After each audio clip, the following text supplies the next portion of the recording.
Right, hi everyone. Today I'm just going to be doing a few examples with you guys on annuities. Um, I'm going to do some of the examples from the Q&A bank.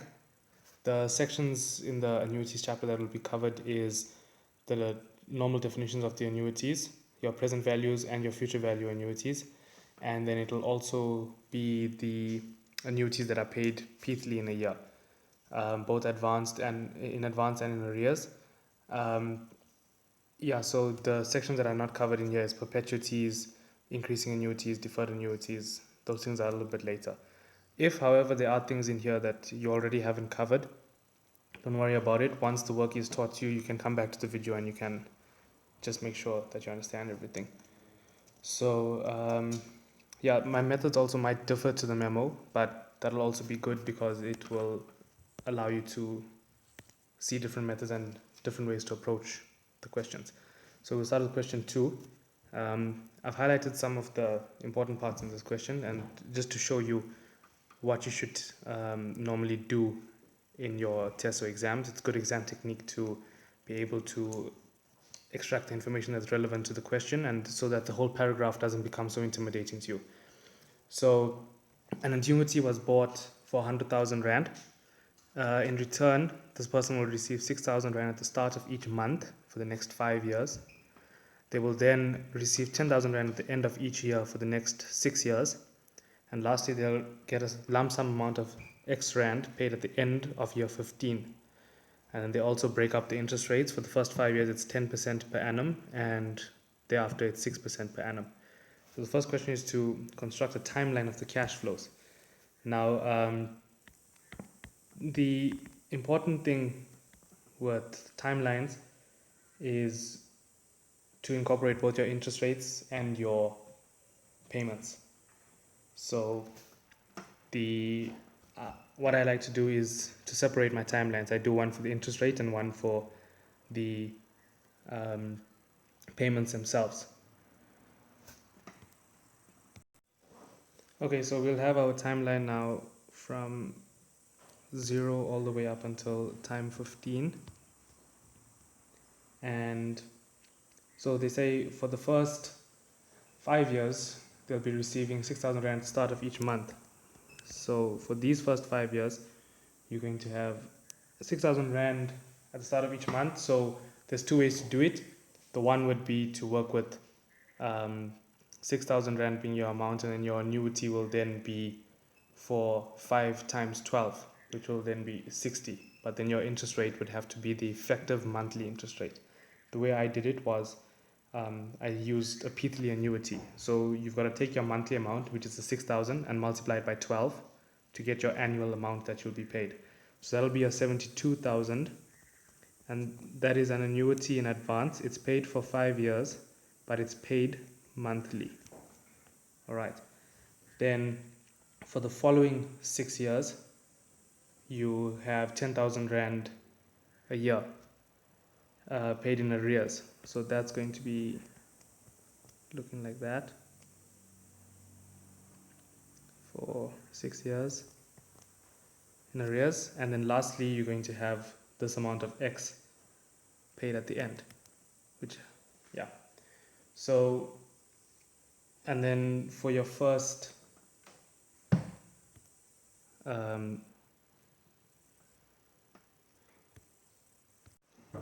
so for the first 5 years, your interest rate is 10%, and for the remainder, the interest rate is 6%. And that's pretty much what your timeline will look like. And the next one is to now solve for X. So solving for X, the idea of these type of questions and the most important part is, first of all, to get your timeline, and then spend your time wisely on how you make your equation of value. A lot of the times, that is the most important part of the question, and that's actually where you get your most marks. The equation of value is really one of the most important things. The calculations thereafter and whatever you do on your calculator will usually work out to 1 or 2 marks. So spend time on your equation of value in your timeline and make sure that everything is correct. So the way these questions work is they give you a price that this person paid for the amount that they're going to get. So that 100,000 Rand that they paid is paid right at the beginning here at time 0. So this 100,000 Rand should be the present value of all of the future earnings that this person will have. So this 100,000 should be equal to the 72,000 Rand that's received over the 5 years monthly. And it's going to be including the 10,000 Rand paid for 6 years in arrears. But now this 10,000 Rand that's paid for 6 years still needs to be discounted back for 5 years. All right, because if you look at our timeline, it only starts here and it happens for these 6 years up until time 11. So it's still got to go, because we're discounting everything back to time 0, this annuity will bring it back to time 5, but then we need to discount it back even further using that discounting function. And then lastly, we're going to need to have the X amount, which will be brought back for 15 years. Now the important part is to make sure that your interest rates are correct. So for the first 5 years, we've got our interest rate at 10%. So we'll be using 10% interest rate here for that annuity. For our 6 years thereafter, this annuity is going to need a 6% interest rate. But our discounting function falls in the first 5 years. So that's going to need an interest rate of 10%.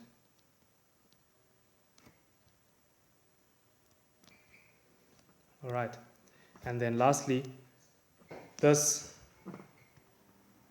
discounting factor of 15 years needs to be broken down. It'll be broken down into one part for 5 years at 10%, and the other part will be for the remaining 10 years at the 6% interest rate. All right. So this is your equation of value. And from here, you can now plug in what your annuity functions actually are, and you'll be able to solve.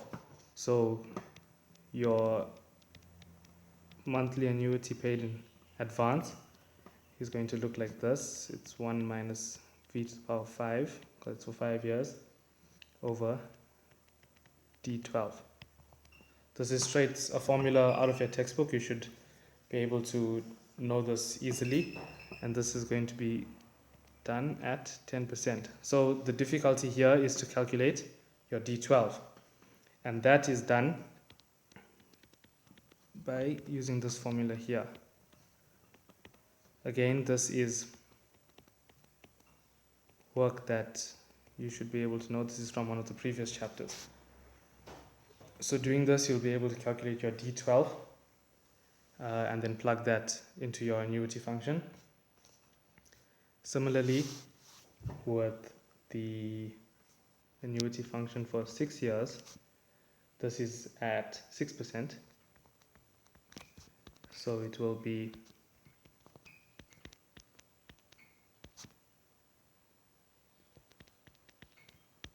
look something like that. That'll be your annuity function.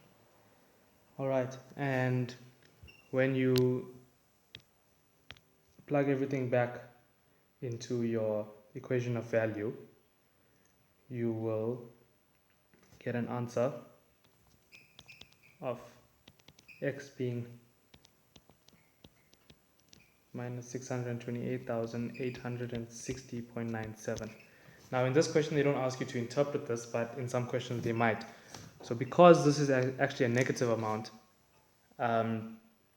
one could interpret it as you actually owing this money to them, which doesn't make sense in this context, and it's not really something that we've dealt with. But yeah, just bear in mind that this is not normally the answers that you would get for these type of questions. You should get a positive amount if it was an actual lump sum that was paid to you right at the end. But in this case, they don't ask for any interpretation, so don't worry about that. All right, the next question we're going to deal with is question 6. So an offer is made to a customer, and there's 2 options. So the whole point of it is that he needs to get, he needs to pay 4,560 Rand. So the first option is to make 36 payments of 150 Rand at the beginning of every month, starting immediately. All right, and the second one is 24 payments of 160 Rand. Of 210 Rand at the end of every month, starting immediately. All right. So the way to tackle this question is to work out the present values of each of the options separately, because the question wants you to find out which option is the cheapest for the customer. Now, the one that will be the cheapest is obviously the one that will have the lower present value, because in present value terms, you are actually paying the least amount of money. And they also give you an annual effective interest rate of 10%. All right.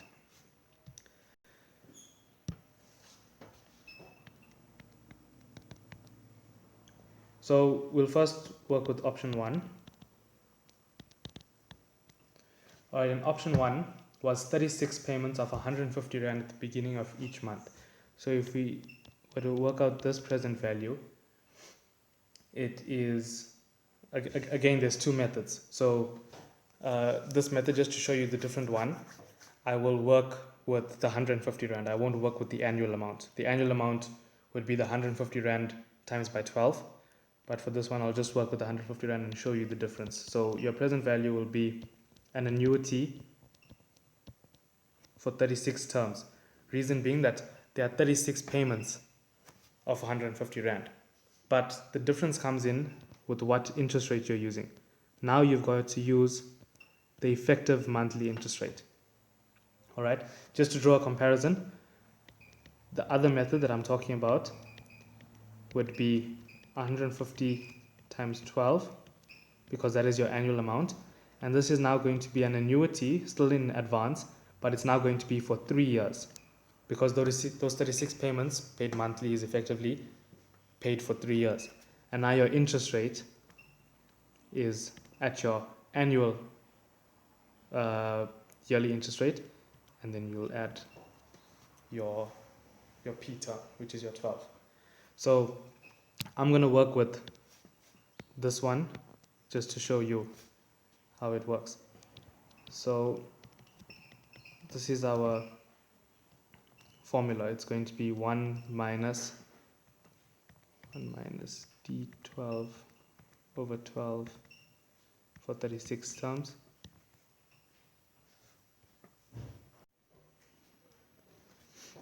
And your denominator will be your interest rate, which is D12 over 12.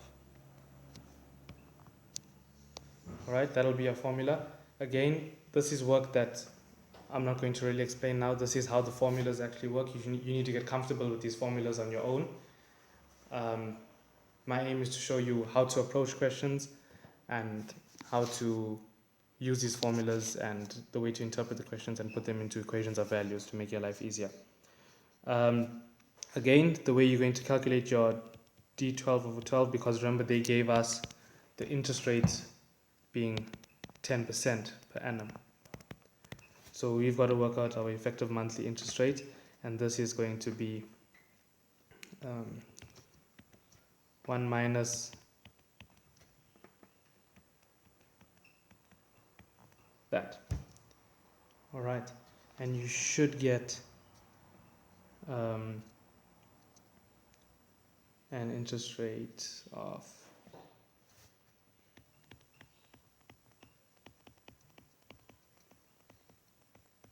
that. All right, and then when you plug all of this in and you actually work it out, you should get your present value for the first option to be 4,715 Rand and 27 cents. All right. Now for option 2, we are going to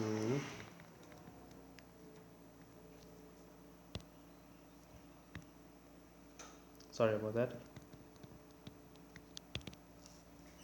So for option 2, we've got 24 payments of 210 Rand at the end of every month, starting immediately.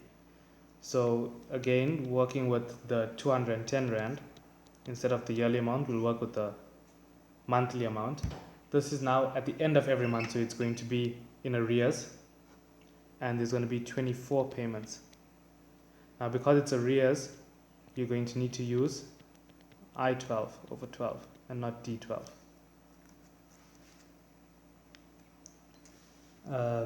Yeah. A comparison to the other method would be, it's your 210 times 12 because that's your yearly amount. This will now be for 2 years, and it will be at your annual interest rate, and you'll just have to specify that it's paid monthly. Alright, but again, we will work with this one.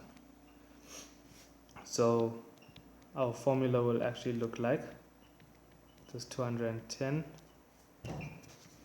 and it will have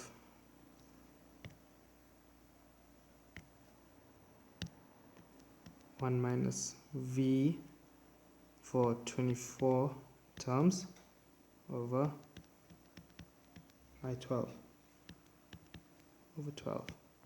And again, that V, this V is just going to be 1 plus I12 over 12 to the power minus 24.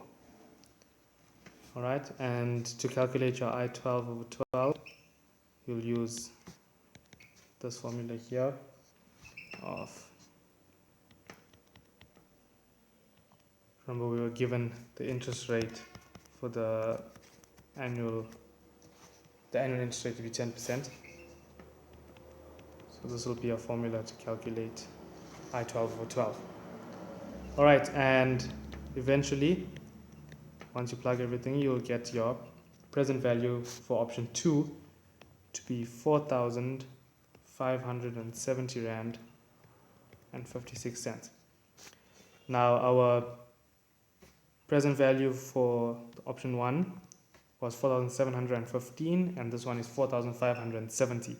So in your final conclusion, you will say that option 2's present value is less than option 1's present value. So option 2 is your better choice. Alright? Because you'd want your present value to be lower. That is what makes it the optimal choice.